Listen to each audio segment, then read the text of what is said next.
Jadi kami hadir, saya Dr. Rizwan Sianipar dan juga Dr. Tifa yang sudah ada di dalam bersama para kuasa hukum kami dan para mak-mak dan juga supporter, ada juga dari Muhammadiyah yang juga membersamai ya, yang baru mendampingi kami dan semua yang ikut ya hari ini mengucapkan terima kasih dulu atas kebersamaannya. Dan kami ini kenapa saya harus mengucapkan terima kasih? Karena kami hadir bukan mewakili pribadi.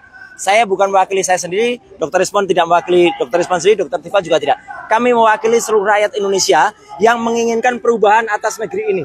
Ya, negeri ini sudah lama lebih dari satu dekade mengalami suatu rezim yang sangat jahat, sangat bengis, dan utamanya adalah apa? Yang telah menggunakan segala cara, menggunakan segala daya, termasuk ada penggunaan ijazah palsu yang kemudian tidak berani terbongkar sampai dengan sekarang. Dan kami ini juga untuk menegakkan kebenaran. Jangan sampai Pak Prabowo Subianto sebagai presiden yang ada sekarang mengulangi kesalahan yang dilakukan pada rezim yang lalu yang telah mempidanakan ya dua anak bangsa, yaitu Bambang Trimulyono dan juga Gus Nur. Ya, masa rela Pak Prabowo malah menambah dengan angka saktinya. Pak Prabowo kan suka angka 8, ya. Masa di rezim Pak Prabowo tambah 8 lagi yang akan dipidanakan. Itu kan sungguh luar biasa, ya. Dan saya tahu ini mungkin bukan kesalahannya Pak Prabowo, tapi ini adalah kesalahan dari orang-orang yang ada di sekitar Pak Prabowo untuk membusukkan presiden.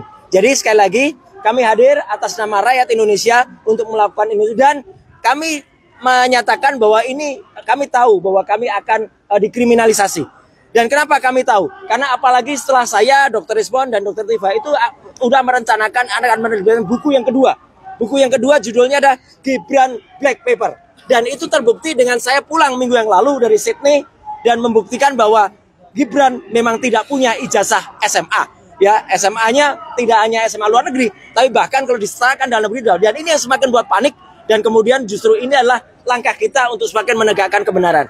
Saya kira itu, dan nanti Dr. Rizwan akan menunjukkan apa yang sudah kami rencanakan, dan insya Allah dengan doa dari teman-teman semua, dengan memohon ridho kepada Allah Subhanahu Wa Taala, ayo kita tegakkan kebenaran di negeri ini. Merdeka! Merdeka! Terima kasih. Wassalamualaikum warahmatullahi wabarakatuh. Ada, nanti buktinya kita berikan. Tapi bawa buktinya sudah ada. Yuk, berarti sudah sangat siap ya Mas ya. Yuk, makasih. Bang Rizwan. Ya.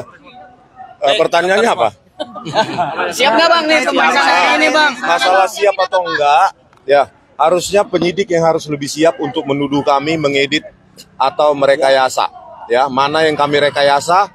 Kalau itu tidak terbukti, nanti saya berencana untuk menuntut kepolisian sebesar 126 triliun rupiah. 1 tahun anggaran kepolisian. Jadi jangan sampai tuduhan itu adalah tuduhan tanpa basis ilmiah. Apa yang kami lakukan, ada itu namanya ilmunya, ya, digital image processing. Jangan sampai ilmu tersebut jadi ilmu terlarang.